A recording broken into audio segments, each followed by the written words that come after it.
기도하겠습니다. 하나님, 주님의 말씀을 나눕니다. 이 시간 저희와 함께 하셔서 저희로 하여금 주님의 말씀을 따라갈 수 있는 용기를 허락하여 주시고 저희로 하여금 우리를 바꿀 수 있는 길을 보여 주옵소서. 그리하여 우리의 모습들이 정말 주님을 닮아갈 수 있도록 이 시간 말씀으로 깨닫게 하여 주옵소서. 주님께서 선포하는 이와 듣는 이 모두에게 주님의 진리의 영으로 함께 하실 걸 믿으며 예수 그리스도의 이름으로 기도드립니다. 아멘. 오신 여러분들에게 하나님의 축복이 함께 하시기를 축원드립니다. 날씨가 점점 쌀쌀해집니다. 가을을 지나 겨울로 넘어가는 것처럼 느껴지기도 합니다. 단풍의 화려한 모습을 채 보지도 못한 것 같은데 벌써 온 주위에 낙엽이 덮여있기 시작을 합니다. 가끔 이럴 때마다 그런 생각을 합니다. 저 나무는 기나긴 겨울을 견뎌내고 버텨내기 위해 자신의 것을 하나하나 버리기 시작합니다. 이럴 때마다 저는 창조세계가 저한테 뭔가를 묻는 것 같습니다. 너는 여전히 무언가를 꽉 쥐고 놓지 않는 게 무엇인지, 여전히 자존심을 가지고 꽉 잡고 있는지, 여전히 다른 욕심을 가지고 어떻게든 살아보려고 애쓰고 있지는 않는지 나무는 우리에게 물어봅니다. 버려야 될 게 무엇이고 내려놓아야 될 게 무엇인지, 그래서 이 생애를 어떻게 또 살아가야 되는지 생각해 보게 합니다. 삶의 매 순간마다 우리는 하나님께 마음을 물어보고 답을 얻으려고 애를 씁니다. 그리고 그 답을 얻고 삶을 살아가려고 노력을 하고요. 오늘은 세계 식량주일로 같이 지켜나갑니다. 누가 물어봐요. 목사님 뭐 맨날 이렇게 주일마다 뭐가 하나씩 있냐고.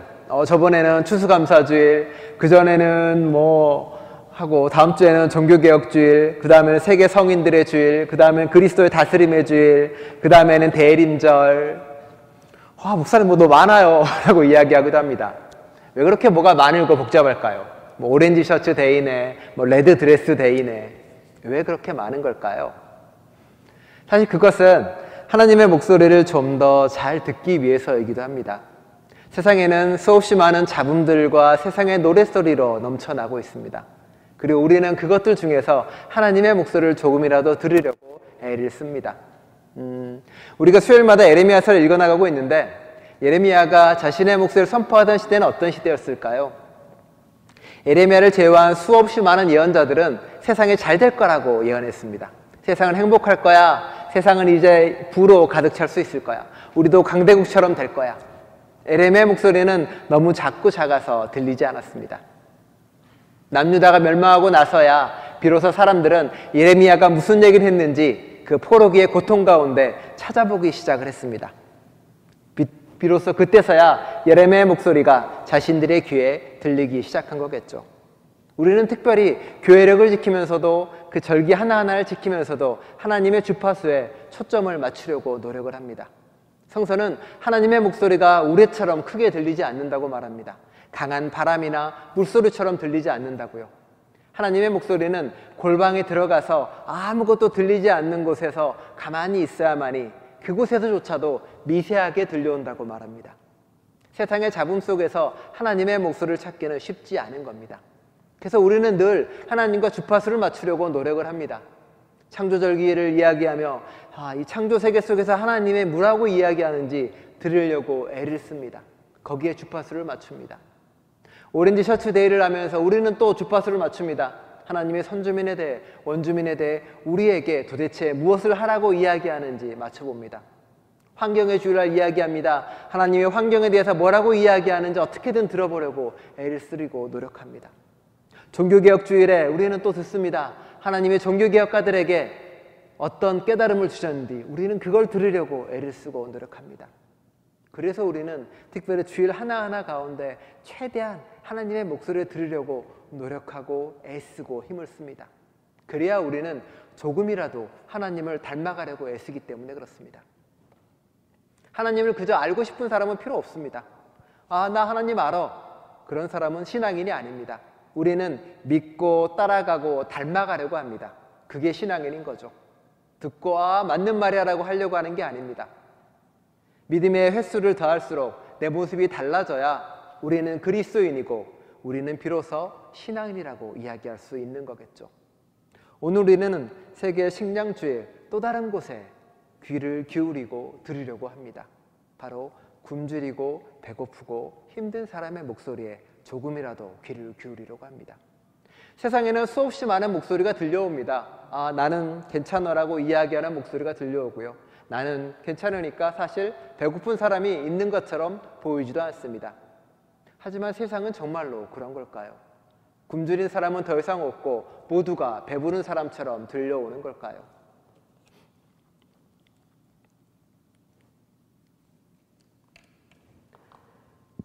지옥이라는 소설이 있습니다. 이 소설은 좀 잔인한 소설이기도 하고요. 끔찍한 이야기가 그 안에 담겨 있습니다. 한 살인자의 이야기가 나옵니다. 한 살인자가 한 여성의 목을 조릅니다. 죽어가는 그 여성의 비명소리와 작은 숨소리가 들립니다. 그런데 살인자는 그 비명이 들려나가지 않도록 그 작은 숨소리마저 막기 위해서 살인자는 크게 노래를 부릅니다.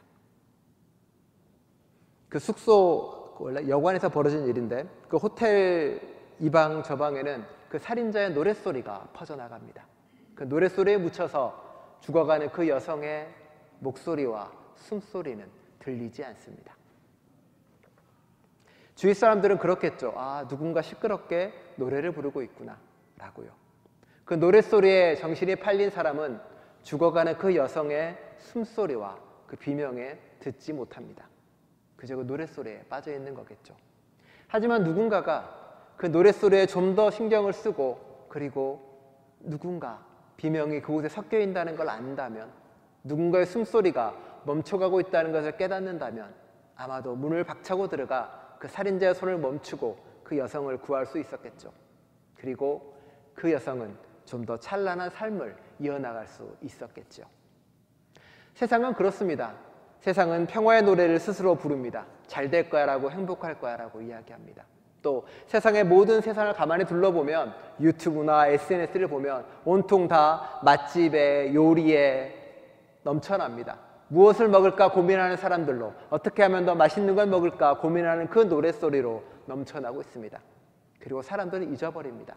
그곳에서 여전히 굶주림으로 죽어가는 수많은 사람들이 있고 여전히 배가 고픈 사람들이 있다는 것을요. 여러분 주위와 우리 주위, 캐나다는 어떨까요? 사람들은 어떤 고민을 하며 살아가고 있고 어떤 굶주림에 시달리고 있을까요? 캐나다 리서치에서는 이제 조사를 해마다 리서치를 합니다.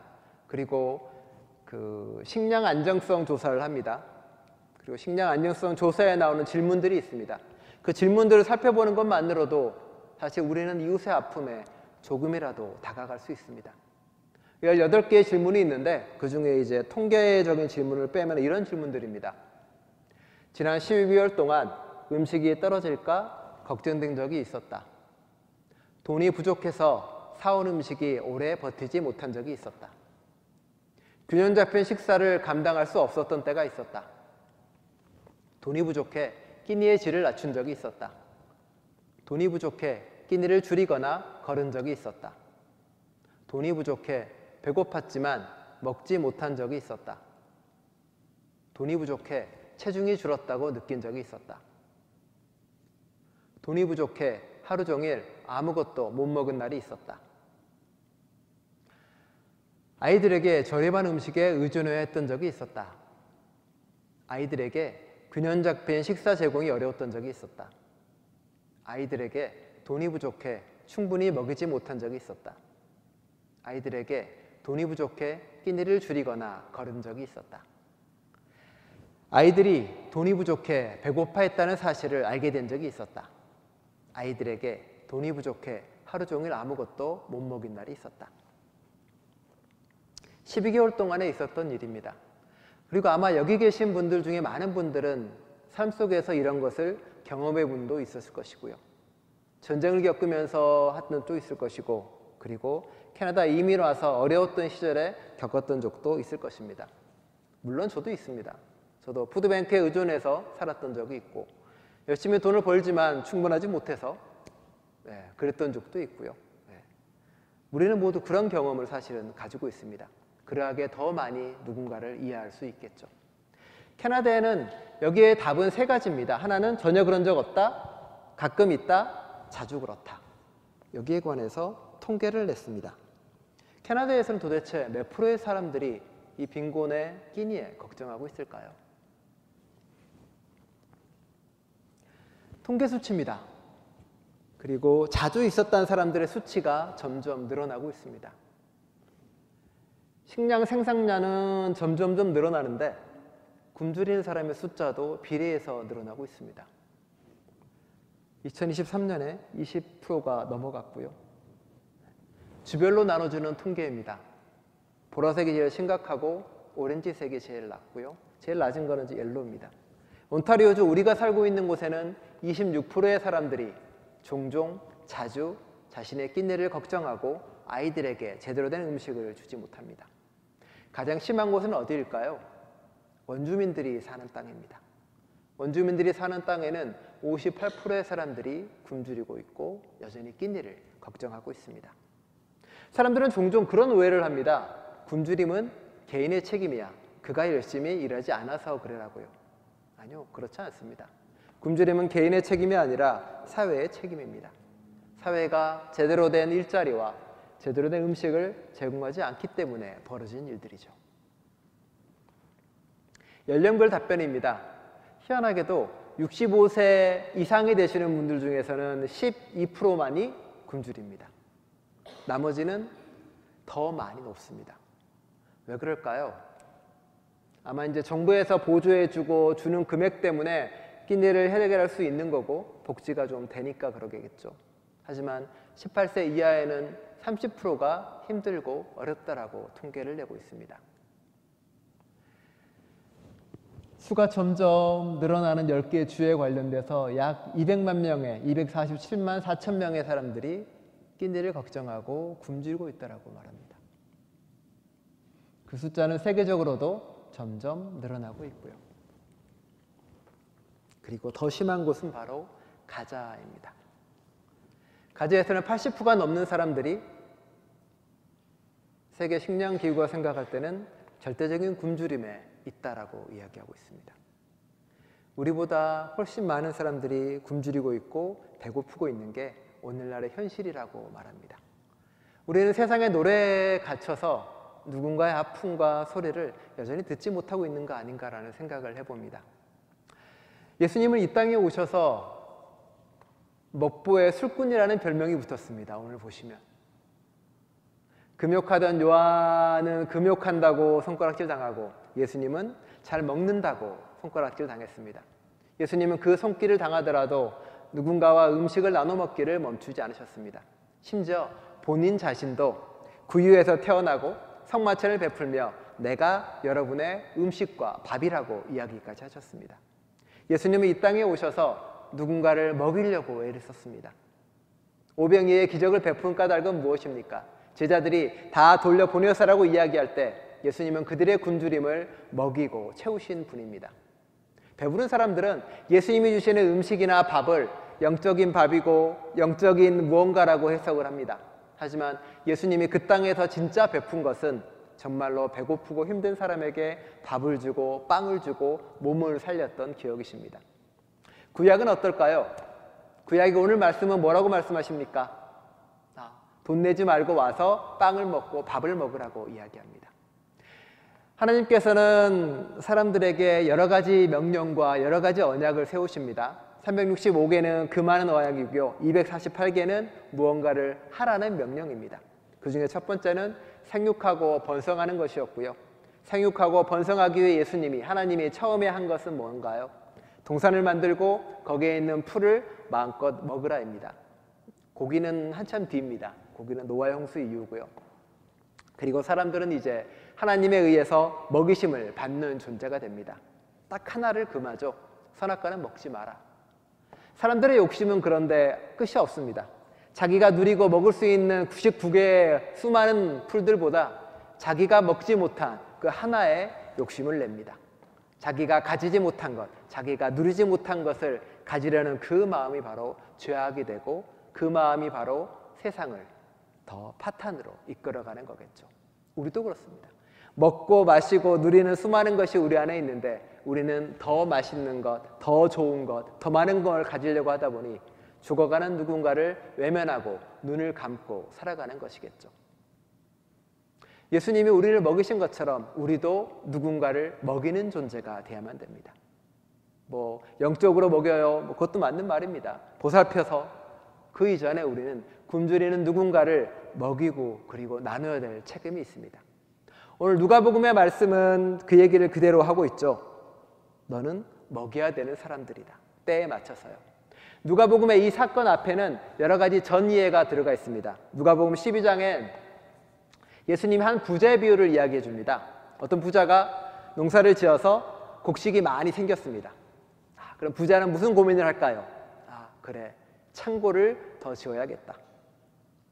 부자의 마음속에는 나눈다는 생각은 없습니다. 그저 계속 무언가를 쌓고 쌓아서 자신의 창고를 챙길 그 마음만 있는 거죠. 그래서 예수님이 거기다 한마디 하죠.